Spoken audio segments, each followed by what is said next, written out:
شهر رمضان الذي أنزل فيه القرآن هدى للناس وبينات من الهدى والفرقان اعوذ باللہ من الشیطان اللعین الرجیم بسم اللہ الرحمن الرحیم الحمد للہ وکفا وسلام علی عبادہ الذین اصطفیٰ محمد وعطرتہ الطاہرہ واللعنۃ الدائمۃ الی اہلہا اما بعد ماہ رمضان المبارک کی روزانہ کی دعا کی مختصر تشریح۔ آج کے دن کی جو دعا تعلیم فرمائی گئی ہے وہ دعا یوں ہے کہ اللہم اہدنی فیہ لصالح الاعمال وقض لی فیہ الحوائج والآمال یا من لا یحتاج الی التفسیر والسؤال یا عالما بما فی صدور العالمین صلی علی محمد وآلہ الطاہرین۔ اے اللہ مجھے ہدایت دے نیک اعمال کی جانب، وقض لی فیہ الحوائج والآمال، پروردگار میری حاجتوں کو پورا فرما، میری امیدوں کو برلا۔ یا من لا یحتاج الی التفسیر والسؤال، اے وہ کہ جو تفسیر کا محتاج نہیں ہے، اے وہ کہ جو سوال کیے جانے کا بھی محتاج نہیں ہے، مانگے جانے کا بھی محتاج نہیں ہے، کہ وہ اس بات کا بھی محتاج نہیں ہے کہ اس سے طلب کیا جائے تو وہ عطا کرے، تفسیر کی جائے، اس کے سامنے مفصل بیان کیا جائے اپنا مسئلہ پورا، ہسٹری بیان کی جائے اسے اس کی بارگاہ میں، پھر وہ عطا کرے گا، پھر وہ مشکل حل کرے گا۔ رب ذوالجلال ان چیزوں کا محتاج نہیں ہے۔ یا عالما بما فی صدور العالمین، اور اے وہ کہ جو جاننے والا ہے ان تمام باتوں کا کہ جو عالمین کے سینوں میں پوشیدہ ہیں۔ یعنی ایک جانب یہ کہا جا رہا ہے کہ اے وہ کہ جسے نہ سوال کی ضرورت ہے نہ تفسیر کیے جانے کی ضرورت ہے، اور اے وہ کہ جو جانتا ہے ہر اس چیز کو کہ جو عالمین کے سینوں میں چھپی ہوئی ہیں اور پوشیدہ ہیں۔ صلی علی محمد وآلہ الطاہرین، اے پروردگار رحمتوں کو اور درود و سلام کو نازل فرما محمد و آل محمد علیہم الصلاۃ والسلام پر کہ جو طاہرین ہیں۔ اس دن کی دعا کے ثواب کے بارے میں جو روایت ملتی ہے وہ یوں ہے کہ من دعا بہ غفر لہ ولو کان من الخاسرین، جو اس دن کی دعا کو تلاوت کرتا ہے، یعنی کہ ماہ رمضان المبارک کے 17ویں دن کی 17th ڈے کی دعا کی تلاوت کرتا ہے، یعنی اسی دن دعا کی تلاوت کرتا ہے، تو پروردگار عالم اس کی مغفرت کر لیتا ہے، ولو کان من الخاسرین، چاہے وہ خسارہ اٹھانے والوں میں سے ہی کیوں نہ رہا ہو، پروردگار عالم اس کی مغفرت فرما دیتا ہے۔ اب آ جائیے یہ دیکھیں کہ ہدایت کیا مانگا جا رہا ہے، سوال کیا کیا جا رہا ہے اس دعا کے اندر۔ اللہم اہدنی فیہ، اے پروردگار اس دن میری ہدایت فرما نیک اعمال کی طرف۔ ہدایت کیا ہے؟ ہدایت دو طرح کی ہے، ایک ہدایت فطرت کی ہے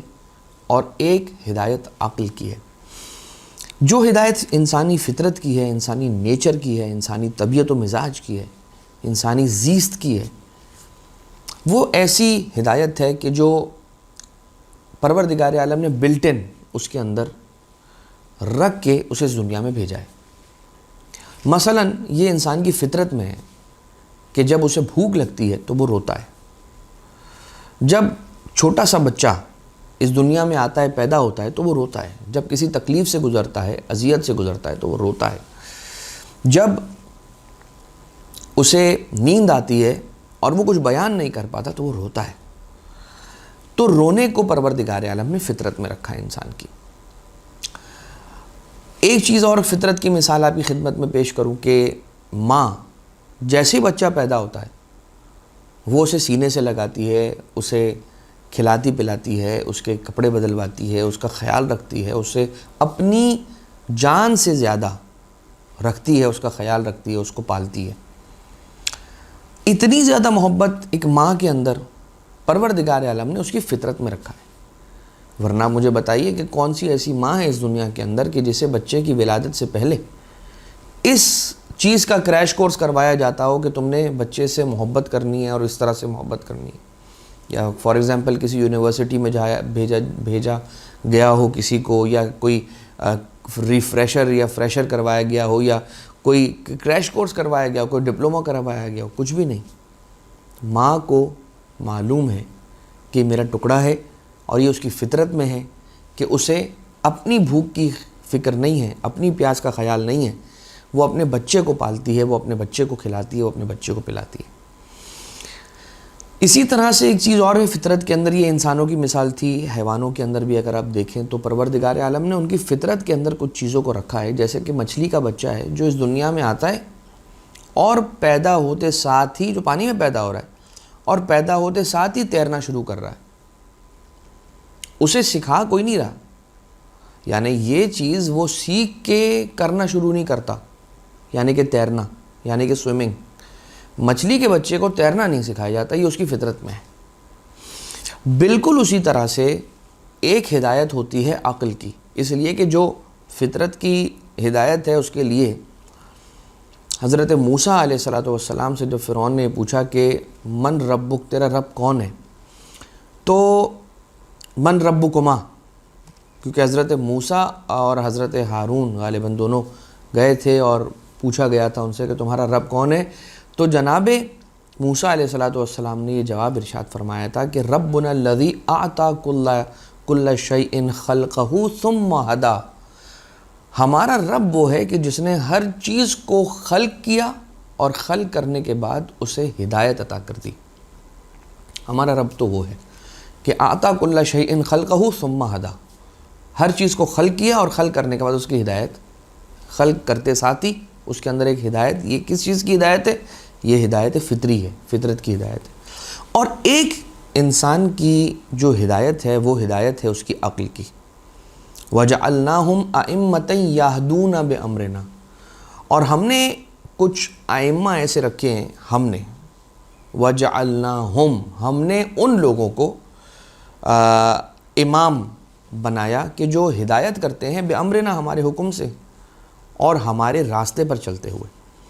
لہٰذا دو طرح کی ہدایتیں، ایک ہدایت فطرت کی ہے، ایک ہدایت عقل کی ہے. تو جو ہدایت فطرت کی ہے وہ تو اللہ انسان کو عطا کر کے اس دنیا میں بھیج رہا ہے، اور جو عقل کی ہدایت ہے اس کے لیے کیا ہے؟ اس کے لیے رسالت مآب ارشاد فرما گئے انی تارک فیکم الثقلین، میں تمہارے درمیان دو گراں قدر چیزیں چھوڑے جا رہا ہوں، ایک قرآن اور ایک میری اطرت اہل بیت. ما ان تمسکتم بہما لن تضلوا بعدی ابدا، ہدایت کا اپوزٹ ضلالت. ضلالت وہ والی ضلالت نہیں جو ہم اردو زبان میں یوز کرتے ہیں. ضلالت یعنی کہ انسان کا وینڈر ہونا، انسان کا گمراہ ہو جانا، بھٹک جانا. تو کبھی بھی بھٹکو گے نہیں، کبھی نہیں بھٹکو گے تم. ما ان تمسکتم بہما، ہاں شرط یہ ہے کہ ان دونوں کا دامن تھام کے رکھنا ہوگا. لہٰذا پروردگار عالم نے انبیاء کو بھیجا تاکہ انسان کی عقول کی، عقلوں کی ہدایت کر سکے. پروردگار عالم نے ائمہ اطہار علیہ السلام کو بھیجا تاکہ انسان کی عقلوں کی ہدایت کر سکے. اللہ نے، پروردگار عالم نے آسمانی کتابوں کو، صحیفوں کو نازل کیا تاکہ انسان کی عقل کی ہدایت کر سکے. اب آ جائیے انسان کو مانگا کیا گیا اس دعا میں؟ اللہم اہدنی فیہ لصالح الاعمال، مجھے اس دن میں نیک اعمال کرنے کی ہدایت عنایت فرما. آپ اس بات کو سمجھ لیجئے اور اپنے پہلو سے باندھ لیجئے اور یقین رکھیے اس بات کا کہ انسان کوئی اچھا کام اگر کر پاتا ہے تو وہ اپنی طاقت سے نہیں، اس کی توفیق سے. اگر پروردگار عالم کی توفیق نہ ہو تو انسان ایک نیک کام کے انجام دینے کا پلان بناتا رہتا ہے مگر اس کو انجام نہیں دے پاتا. آپ دیکھیں ہم اور آپ اپنی زندگی کے اندر کتنا ایسا ہوتا ہے کہ کوئی ایک نیک کام ہے، کوئی ایک سورہ پڑھنا ہے، کوئی قرآن کریم کی تلاوت کرنی ہے. آج 17واں دن ہو گیا، نہیں معلوم کتنے ایسے ہوں گے کہ جو اس بات کی تصدیق کریں گے کہ مولانا صاحب آپ بالکل صحیح کہہ رہے ہیں. ہم نے ماہ رمضان شروع ہونے سے پہلے 1-2 ہفتے پہلے سے یہ نیت کر رکھی تھی کہ اس ماہ رمضان المبارک میں قرآن کریم کی تلاوت کو اپنا روٹین بنائیں گے، اپنا معمول بنائیں گے. لیکن آج 17 دن ہو گئے، ہم قرآن کریم کا ایک سورہ نہیں پڑھ پائے.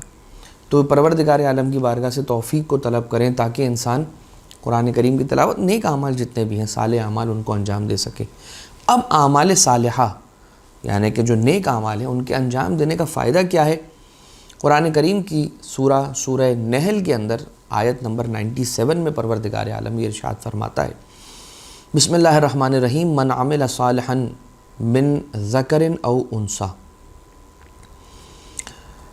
وہو مومن، اگر کوئی شخص نیک اعمال کو، صالح اعمال کو انجام دیتا ہے اس عالم میں کہ وہ مومن ہو، وہو مومن، اب وہ مرد ہو یا عورت، اس سے فرق نہیں پڑتا، میسکولن ہو یا فیمنن ہو، فرق نہیں پڑتا، ہاں مومن ہو، فَلَنُحْيِيَنَّهُ حَيَاتًا طَيِّبَةً، تو ہم اسے ایک ایسی زندگی عطا کرتے ہیں کہ جو حیات طیبہ ہوتی ہے، ایک پاک پاکیزہ زندگی گزرواتے ہیں اس کو ایک پاک پاکیزہ زندگی عطا کرتے ہیں، وَلَنَجْزِيَنَّهُمْ أَجْرَهُمْ بِأَحْسَنِ مَا كَانُوا يَعْمَلُونَ، اور ان کو ایک ایسا اجر دیتے ہیں، جزا دیتے ہیں، ایسے جزا کہ وہ اجر جو ان کو ملنا ہوتا ہے وہ ان کے بہترین کاموں کے انجام دینے پر جو انہیں ملنا چاہیے وہ ہم دیتے ہیں۔ اب دیکھیے کیا کہا جا رہا ہے، من عمل صالحا من ذکر او انثی وہو مومن، اگر کوئی مومن ہے، مرد ہو یا عورت اس سے فرق نہیں پڑتا، مومن ہے، اور اس نے کوئی بھی نیک عمل انجام دیا، من عمل صالحا، فَلَنُحْيِيَنَّهُ حَيَاتًا طَيِّبَةً، دو اس کے ایفیکٹس مرتب ہوں گے، ایک ایفیکٹ یہ ہے کہ اس کو حیات طیبہ ہم دیں گے، دوسری بات وَلَنَجْزِيَنَّهُمْ أَجْرَهُمْ، اور ہم انہیں جزا دیں گے ایک ایسے اجر کے ذریعے سے بِأَحْسَنِ مَا كَانُوا يَعْمَلُونَ، کہ وہ نیک عمل جو انہوں نے انجام دیا ہے اس کو اگر انہوں نے 100% ایفیشنسی کے لیول پہ لے جا کے انجام دیا ہوتا تو ان کو کیا اجر ملنا چاہیے تھا وہ اجر ہم ان کو دیں گے۔ آپ غور کیجئے گا اس بات میں، اس لیے کہ یہاں پر آیت کے ابتدا میں یہ نہیں لکھا ہے من عمل صالحا بأحسنها، یہ نہیں کہا گیا ہے، من عمل صالحا کہا گیا ہے فقط، کوئی اگر نیک عمل کرتا ہے، یہ نہیں کہا گیا کہ اگر کوئی نیک عمل کرتا ہے، اتنا نیک اور ایسا عمل کہ جو احسن عمل ہے تو ہم اس کو احسن جزا دیں گے، یہ نہیں کہا جا رہا ہے، یہ کہا جا رہا ہے کہ وہ کرے گا نیک عمل مگر جزا اس کو ملے گی اس کی احسن، اگر یعنی کہ اس نے نیک عمل کیا ہے لیکن وہ اس نیک عمل کی کوالٹی تھی 50 آؤٹ آف 50 یا 60-40 یا 30-70 یا 80-20، وہ نیک عمل اس نے جو انجام دیا وہ 100% ایفیشنسی پہ نہیں تھا، لیکن اس کو جزا پروردگار عالم دے گا ایسی کہ اس نے 100 آؤٹ آف 100 نمبر حاصل کیے اور اس نے بیسٹ کیا اپنا۔ یہ کس کے لیے ہے پروردگار کا پروٹوکول کہ جو نیک عمل کرتا ہے مومن ہو، تو پھر پروردگار اسے حیات طیبہ بھی عطا کرتا ہے بے احسن ما کانوا یعملون، کہ جو بہترین طرح سے اس نے کوئی نیک عمل کیا اس کا جزا پروردگار عالم اس کی عطا کرتا ہے۔ سورہ فرقان کے اندر ہے 70 آیت کہ الا من تاب وآمن وعمل عملا صالحا